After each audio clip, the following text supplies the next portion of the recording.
Welcome to Films and Stuff with your hosts, Pete Mitchell and Ethan Hunt. Hi, everybody. Welcome back to Films and Stuff. I'm Ethan, joined by most valuable Pete. Hey, Pete, how are you today? I am great. How are you? Good, good, good. It's a new week, meaning new episode of the stream or skip segment. I introduce it in a very dramatic way. I turn the microphone over to you and you recount let's call them the terms and conditions of what we're doing. Oh, how So legal. please remind our listeners, old and new alike, what is the point of stream or skip? All right. So Ethan and I have prepared lists of TV shows we'd like each other to watch. Each week, we randomly assign each other one of those shows to watch. We watch at least 2 episodes or 30 minutes if it's a feature-length program. And on that basis, we determine if that show is worthy of being streamed or skipped. Without further ado, let me kick it off if you don't mind. You have assigned me a show on Netflix known simply as Griselda. Griselda, actually based on a true story, by the way, Yeah, and stars Sofia Vergara.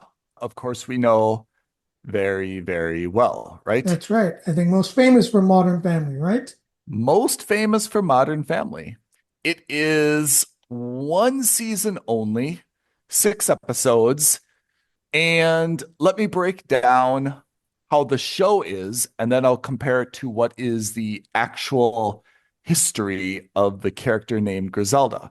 So Griselda was a Colombian crime lord or drug lord in kind of the good old 80s, 70s, and 80s. So I think she came to the United States in like 1970-ish. So you can kind of put this into perspective in terms of, the Scarface timeline, in Yeah, terms of Narcos, all the other kind of like drug lord timelines, right? I mean, yeah, this was kind of when cocaine was, I guess the cartels were kind of like really gaining their footing in the that's right. US. Obviously, everything was coming through, Miami was a popular port of entry. This lady Griselda was making $80 million a month in her Whoa. cocaine trade. Yeah.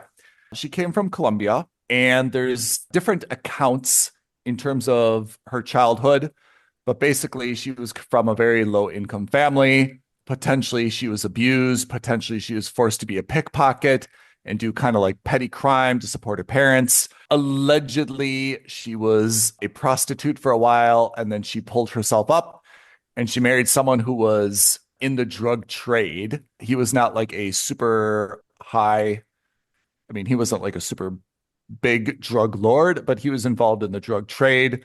Apparently, he abused her and she fled to Queens, New York, and then eventually Miami.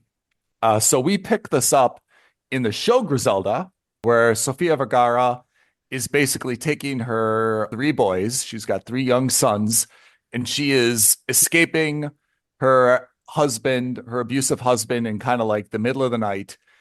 Basically just woke up the kids, said, get in the car, drove to the airport, took a flight to New York. Apparently, it was just that simple. And then she stayed with one of her friends that she knew, also who, I guess she knew from her childhood in Colombia. And she smuggled into the US 1 brick or 1 kilo of cocaine. That's kind of how she got her start in the US. And she told her friend that, she wanted to start clean. She wanted to get out of the drug business. She just wanted good, honest work. Her friend found that, she actually smuggled in cocaine, kicked her out of the house. And then basically it kind of goes through her trials to sell this cocaine. And then she parlayed that into more, smuggled more in, and kind of bloody, bloody, bloody, blah. The real story, I think, is a little bit more dramatic. I mean, first of all, they show her mugshot in the Miami-Dade County Police Department. I mean, she looks like someone who would like stab you. Like Okay. they say like her nickname is the Godmother, the Black Widow. Like she looks, if you see her mugshot, like she looks serious. The Netflix show with Sofia Vergara you can tell that they're trying to kind of do two things. And I think this is one of the reasons that it falls flat. So Sofia Vergara, again, who we know from Modern Family, I mean, she is, can we say like the word bombshell? Like she's very, very not just beautiful, but like kind of Latina, curvaceous, and like bombshell, right? So they obviously she's a big name, and she is, I don't know if she's Colombian, but she is Latin or Latina. So she fits that part of the character very well. In terms of how she looks, I mean, they're not even like remotely, like ever going to be confused for each other, right? Like there's Hmm. absolute, you've got this old grandmotherly looking godmother, Black Widow looking like thug, yeah, who's a real Griselda, and you've got this beautiful Sofia Vergara, right? I mean, they're not even remotely looking like each other. So what they've done with Vergara is they've tried to kind of like play down her sexuality. So I guess what they've done is they've just applied copious amounts of makeup to her face to make it look like she's got kind of bad skin. They dress her very, very, I don't know, like very gaudy, kind of, but like without style, like almost intentionally to make it seem as though like to kind of hide her curves and to make her look like a little bit more plain. You can see how they're trying to like dress her down a little bit. Like she's not that character who's wearing mini skirts. She's not Yeah. that character who's wearing like low cut blouses. They've intentionally tried to put like a lot of like ugly kind of like leopard skin muumuus on her and like pantsuits and stuff to kind of make her look like just kind of reduce her sexuality, Right, right, right, right. which makes sense. I mean, in the context of the show, I think the problem I have with the show is twofold. One, Sofia Vergara, who I really don't know very well as an actress, but the few times I've seen her, she always seems very bubbly and pleasant and optimistic. Hmm. She seems to have like a nice personality, to be honest. She has charisma. And in this show, I just don't really buy her as this no nonsense bad guy, so to speak, or bad woman, so to speak. So I think that's a very big mental leap to kind of take someone who's known as being so pretty and so, happy and laughy and smiley and try to now envision her as this very serious, chain smoking, no nonsense, ruthless kind of drug king woman. Sure. That's a stretch for me. And the second part is, to be honest, this story has kind of been told before. Like maybe not the Griselda story itself, but you and I have seen enough. I Yeah. mean, from Scarface to Breaking Bad To to blow Narcos to to, yeah. yeah, Traffic to yada yada yada. Right? That We know where this is going. yeah, it's not that I'm. I guess I'm just saying like I'm not really that impressed. It's someone who came from a very rough and tumble childhood. They definitely had some ambition. They had, some intelligence. And at the end, they were just ruthless. That's they were uncompromising and ruthless. And to be honest, kind of lucky, like you Yeah. see kind of at the beginning of her career, there's like some shootouts and some other, things. And to be honest, just by coincidence, she kind of lived or kind of survived or was happened to be at the right place at the right time. And she took advantage of all those kind of like fortuitous things. And then just through, basically slaughtering, all her competitors and enemies, did she become as big and successful as she became. Right. And the second problem I have is that there's a level of interest, of course, to anyone who is a major crime mob drug boss, right? I mean, it's just natural that we like to rubberneck. We like to look at, carnage and stuff like that, but there's nothing honestly good about the story. There's no redeeming quality. Even if they try to show that, she was a good mother, she cared. I mean, at the end, it's totally outdone by the amount of people that she slaughtered, the fact that she's selling cocaine, the fact that all the illegal things that she's done absolutely is not mitigated by the fact that she was, in some cases, a very loving, doting mother, right? So I feel like the show, okay, it's interesting. There's a story to be told about someone who's kind of famous, but again, they're a bad guy, and I feel like we're kind of maybe not glamorizing crime, but in a way we are, right? I mean, it's the main character, and I guess I'm just not really comfortable watching another show that's, showing someone else's kind of rise and fall, doing something that by all accounts was bad for every single person around her and all of society as a whole, right? I mean, at the end, she is the only person who was kind of profiting from this financially, and at the end, of course, she was killed. So I mean, where is the good of the story? It's not really there, you know? So that's my long-winded way of saying that it's kind of interesting that Sofia Vergara is the lead in this in some ways, again, because it's a story about a famous Colombian woman. She fits that profile. I think that unless she had kind of no other leading woman offers on the table, I really kind of would have encouraged her not to take this role. I don't think, I mean, physically it makes her look awful. Acting wise, I think it's really hard to distinguish yourself when you're playing someone else, especially a bad guy.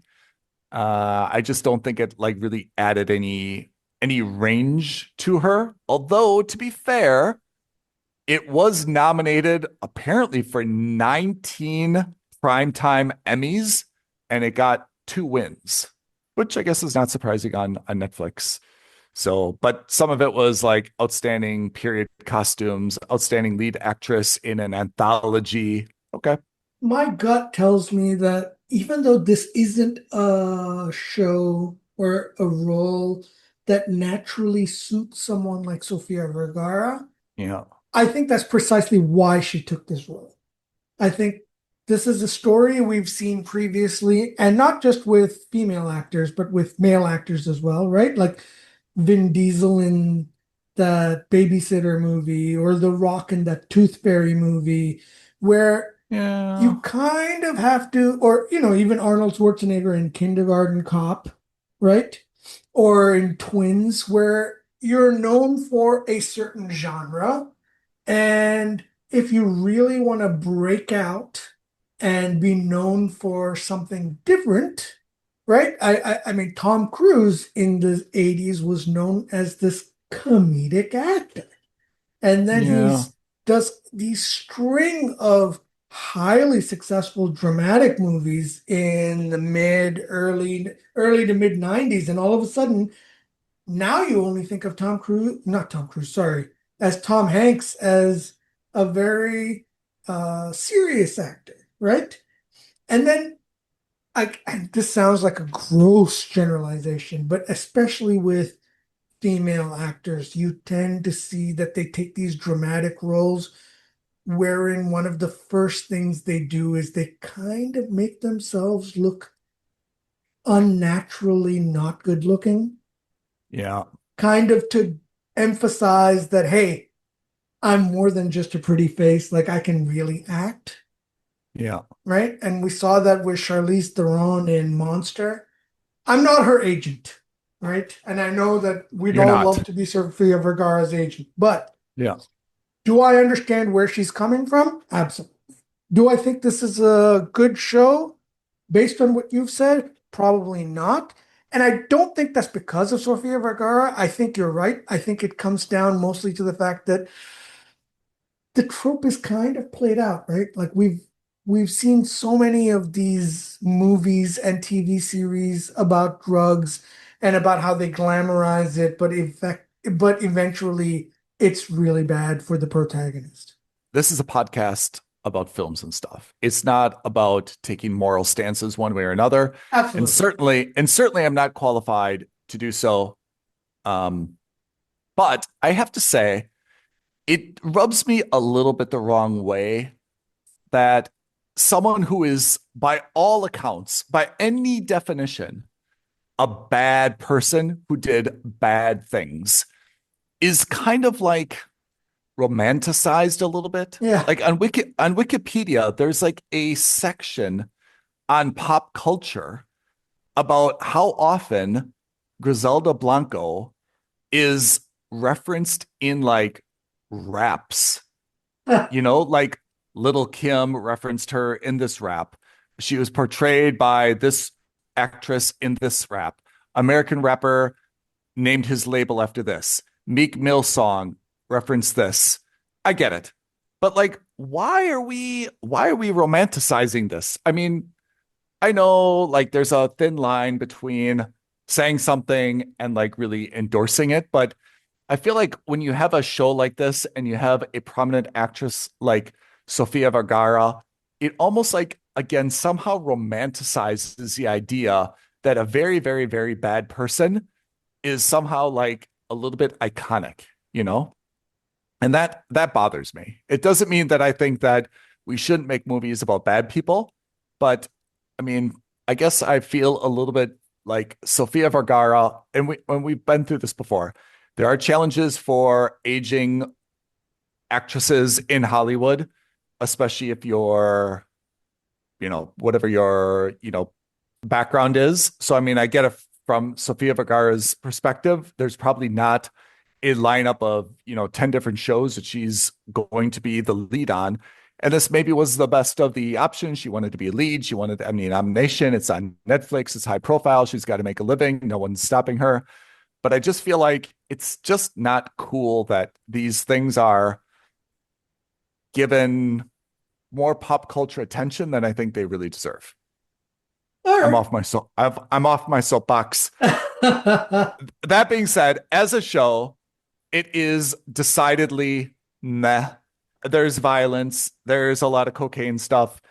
It's, to be honest, nothing that you and I haven't seen before. There's no really dramatic acting that is so heartfelt that, you've got to, stand up and applaud. I would say that this is, by all accounts, a skip. If there's someone who really, really, really thinks that this is a mooch, maybe I would not really dispute them. I cannot imagine anyone who is like, this show is so good, I've subscribed to Netflix only because of Griselda. Like, I'm just so fascinated by the story, by the character, by, it would be different if Sofia Vergara played this just stunning, beautiful crime boss. Then I could see like, okay, well, you tune in, just to watch her. But again, the fact that she's drabbed down her look, the fact that it is a violent, unpleasant story, the fact that, to be honest, it takes place in the 70s, which is just not really that compelling, and everything is a little bit old, and the things that that people would never get away with today because there's either CCTV or phones or something. Obviously, they got away with a lot more, back in the 70s. It was just so easy to kind of outsmart the cops. Any case, that is my take on this. I think it's a skip, but maybe there's someone out there who thinks it's a mooch. All right. Anyway, that's Griselda on Netflix. Okay, so going the exact opposite, I watched a show on Apple TV called Disclaimer. Ooh, sounds like a legal show. And you're right, it does sound like a legal show. Cate Blanchett. It stars Cate Blanchett, Sacha Baron Cohen, Kevin Kline, and this is what I would dub as a pseudo-erotic thriller versus just a thriller. What? What is that? It's kind of like, you remember that Richard Gere movie? What was it? Fatal Attraction? I do remember Fatal Attraction. Was that the Richard Gere movie where he gets accosted by Demi Moore in the office? No, that is a great movie, but Disclosure. that's not. Yeah. Disclosure, right? And this is Yes. Disclaimer. Right. Okay. Right. So this is not too dissimilar from that in the sense that it's a psychological thriller, Okay. but it's a little bit on the erotic side. Erotic in the sense that it deals with adult material. Okay. And basically, Kate Blanchett plays this documentarian who's just won some massive award. Okay. And she's like riding a real high at the beginning of the episode. Okay. And then we find out that she receives a book written by the school teacher. It's a fictional book, but the preface says something along the lines of any, what's that word? Any description or any representation of people that seems to Yeah. be based on true story Yep. people Only by is, coincidence. Yeah. except they go, is not a coincidence. Oh. Yeah. It's a book about seemingly a young mother who has an affair with a young boy while away in Italy. Okay. And we find out that Kate Blanchett, when she was young and newly married and had a boy, had her own child, did have an affair while on holiday in Italy with a young man. Oh. What we find out is that that young man was the school teacher's son, and he dies. Okay. And because he dies, the parents, the school teacher and his wife, blame Kate Blanchett Okay. for his death. Now, I wouldn't watch the entire series, but I'm certain that she will be linked to his death. Okay. It just hasn't shown up yet in the series. Okay. And so, anyway, the mother of the young boy dies of cancer and is Okay. trying to get closure before she dies. She confronts Kate Blanchett. Kate Blanchett admits, or it's kind of understood that she was the reason that he died. She writes this book, she dies, and then the husband, the school teacher, decides in retirement that he's going to publish this book. Okay. Now, he publishes it as a fictional book and sends her a copy, sends her husband a copy, finds pictures from his son's camera roll, which has all these like sexy nudes of Kate Ooh. Blanchett from that trip as Okay. corroborating evidence that she was definitely involved. Okay. Sends it to Kate Blanchett's husband, causes them to have problems, blah, blah, blah, blah, blah. Look, it's not my bag. This is Oh. a very well produced TV show. Yeah, you're describing it. I have to say, your description is very compelling. Oh yeah, it's incredibly compelling. Mhm. It's a very well acted show. It's obviously well produced. It looks Mhm. excellent. Sets are great. All of the above. Yeah. But the subject matter is not my thing. Like I'm not a Mhm. fan of like these kinds of psychological thrillers or like these pseudo erotic thrillers. Not my thing. I hear you. You're a Yeah, heist kind of guy. and that's why I'm giving this a skip. Okay.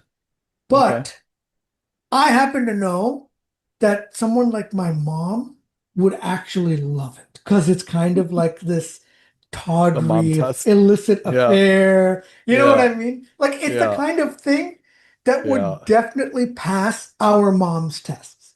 Yeah. They would never admit to it, but it's the kind of show that they would be watching when nobody else is home because they're like, oh Yeah. my God. And then what happens? Was she Yeah. really involved Exactly. in this? Is this Yeah. true? You know what I mean? Yeah. Like, Yeah. there's a Yeah. certain salaciousness to it Yeah. that's just on the right side of not being too dirty, Yeah. right? Because it's Yeah. just on the right side of being on this, on the Yeah. sense of, ooh, it's a little too Yeah. salacious. It's the kind Plausible of thing. deniability. Yep. Exactly. You know what I mean? That's exactly right. So it's the kind of show that my mom and probably possibly even your mom would like, but it's not a Yeah. show that you and I would sit down like we'd watch it and we'd just be like, all right, it's fine, Yeah. but like it's not got when we look for thrillers, our kinds of thrillers are more like action oriented or espionage oriented, or like the stakes are a little bit higher. Here, the Yeah. stakes are, for me, not high at all, right? Yeah. But for someone who's in her shoes, it's the ultimate stakes, right? You're Yeah. at risk of losing your son, you're at risk of losing your husband. So it's Yeah. like your entire career, all of that kind of stuff. Yeah.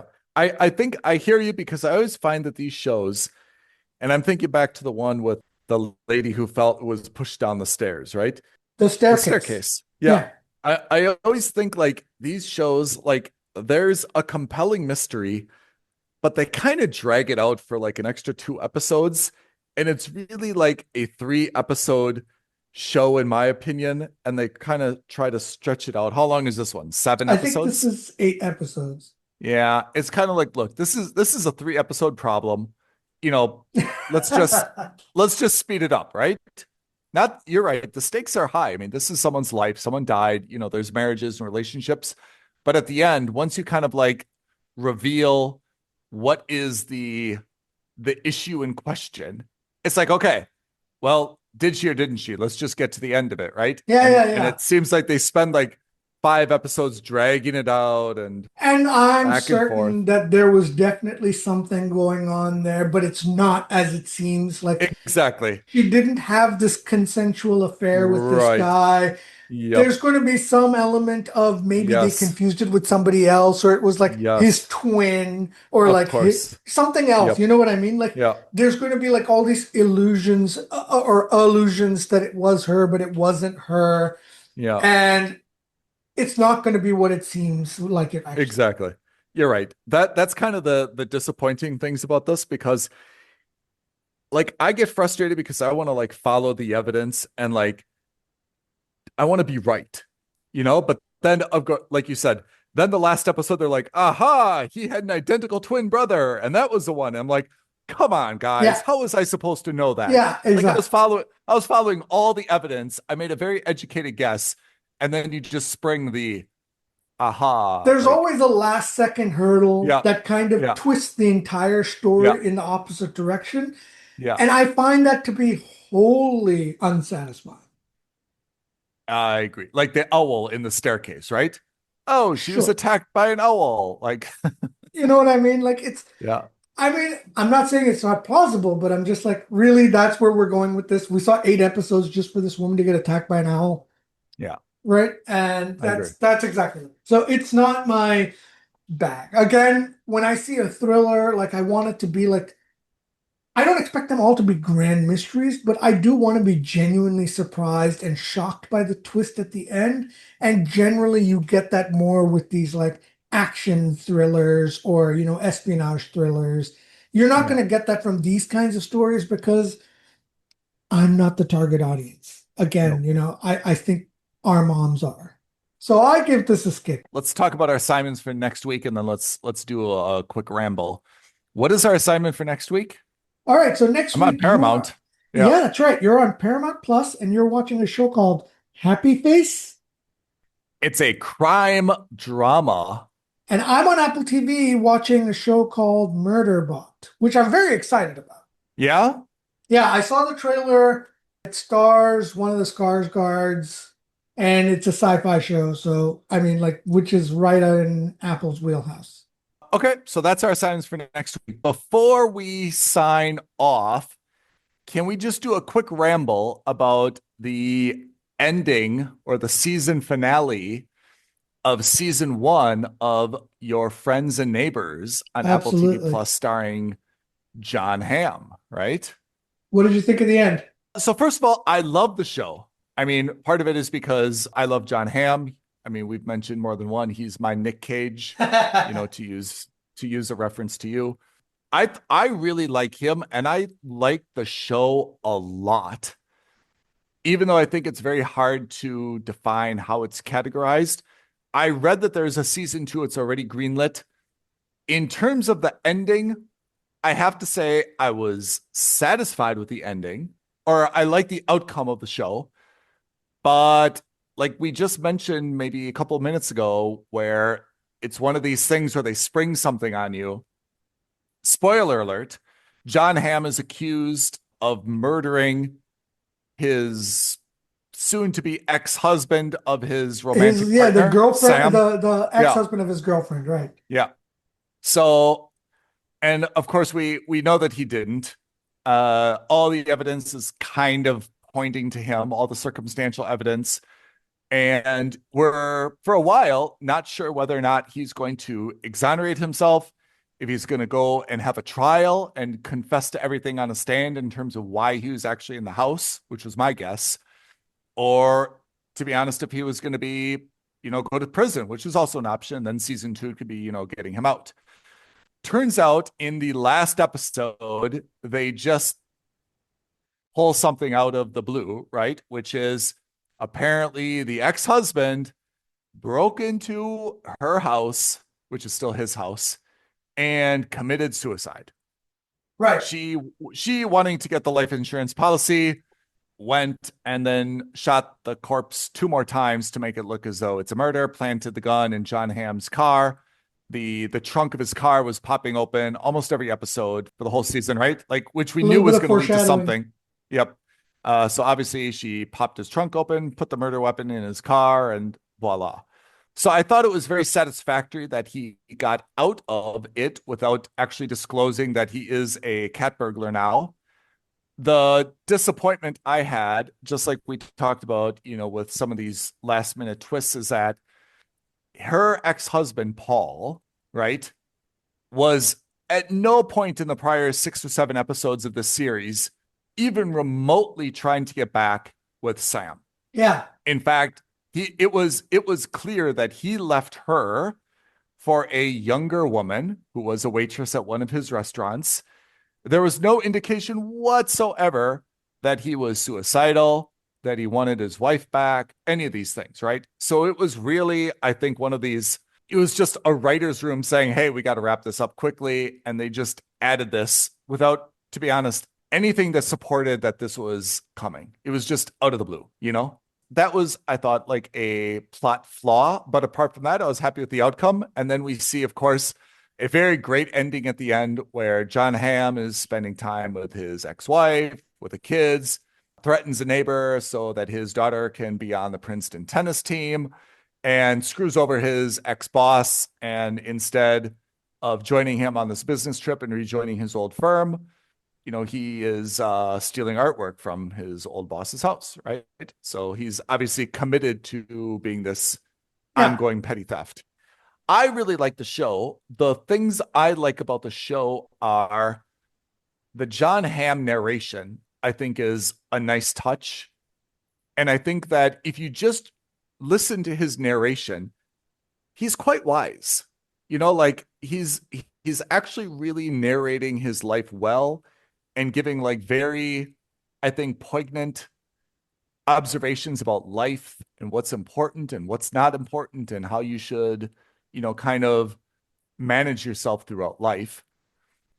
I have to say, I just talked about Narcos and said I don't like shows about like crime and bad stuff. Here's a guy who's basically a petty theft and is stealing, right? So Yeah. it's hard for me not to sound hypocritical.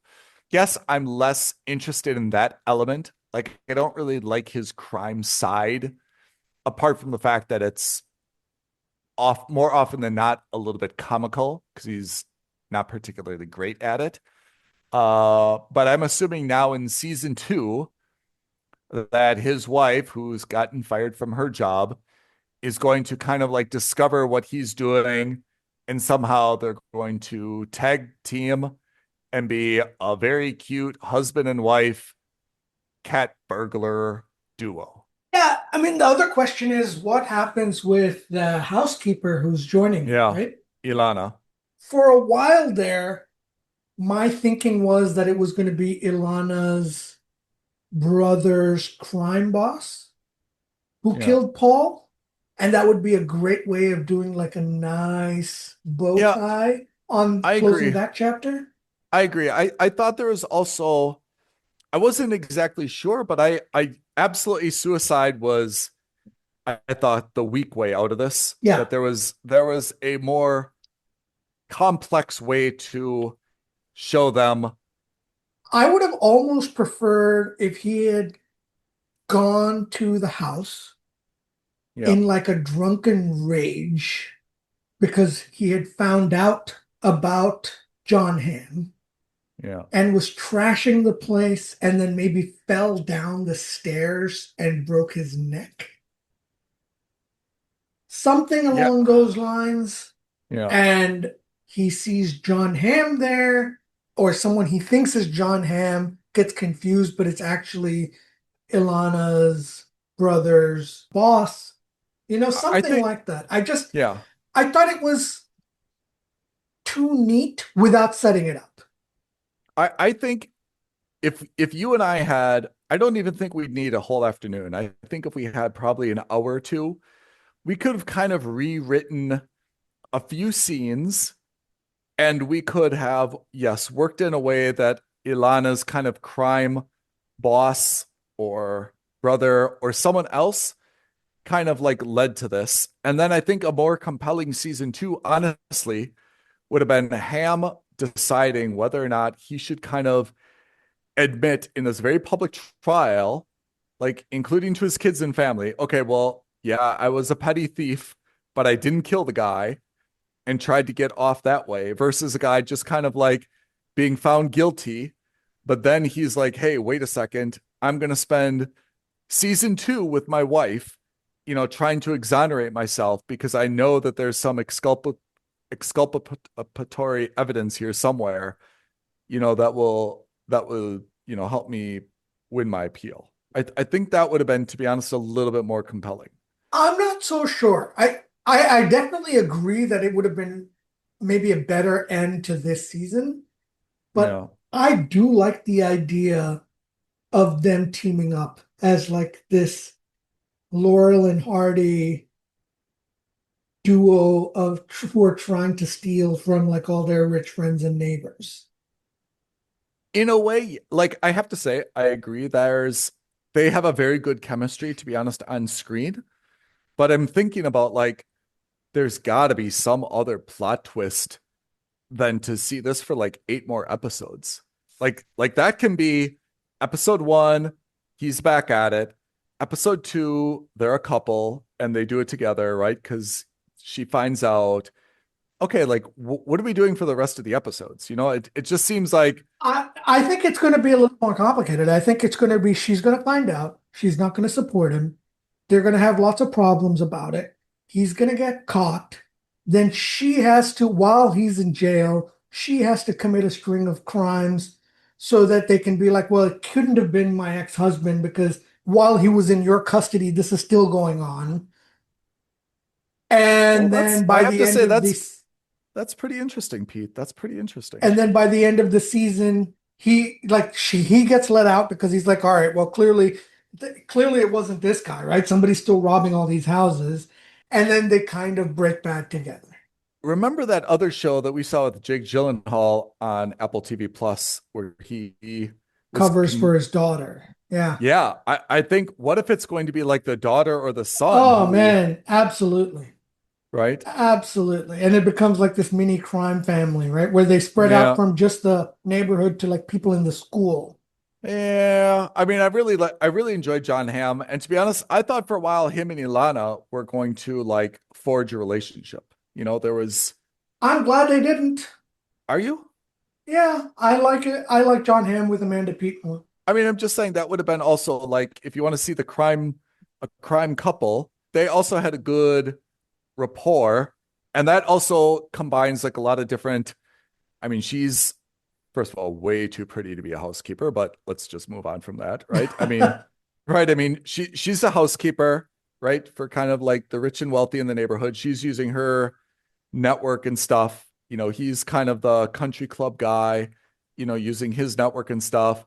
Two people that are not assumed to ever be, you know, in cahoots are not just in cahoots on crime, but then they kind of start a romantic relationship and so on. So not to be, obviously he's with Amanda Peet, and I think they've got very good chemistry, but I have to say, as much as I really loved season one, which I give a must subscribe, I think it's a very rare must subscribe season where I have to say, I'm actually not dying for season 2, just because I have to say, I don't think they really set it up with a great like cliffhanger. But I have to say, they've done a reasonably adequate job of developing some other characters, Like I love his business advisor. I actually kind of like Nick as a character. I think he's a very complex character, but I kind of like Nick as a character, Like he's got his strong ass gym, he's got the ass mobile. Yeah. Even though he's, as John Hamm reminds him all, like, okay, he stole his wife. The guy actually seems like a reasonably, like, doesn't seem like a pompous, arrogant, entitled ex-athlete. Yeah. He actually seems like a very romantic at heart, sympathetic guy, right? Like, I thought the scene where he's mad that and they're not even married, the girlfriend that he stole from his best friend, right? Yeah. He's mad that she went back and had sex with her ex-husband. Like, I liked him after that nightclub scene. That's true. You're right. I started to like him a lot after they decided we all need to get drunk together. Yeah. Like I kind of like the Nick character and I didn't think that I would. He actually, I have to say, plays that very nuanced. But that said, those are really the only characters that we really kind of got to know. We got to know the sister a little bit, and see her mental health issues.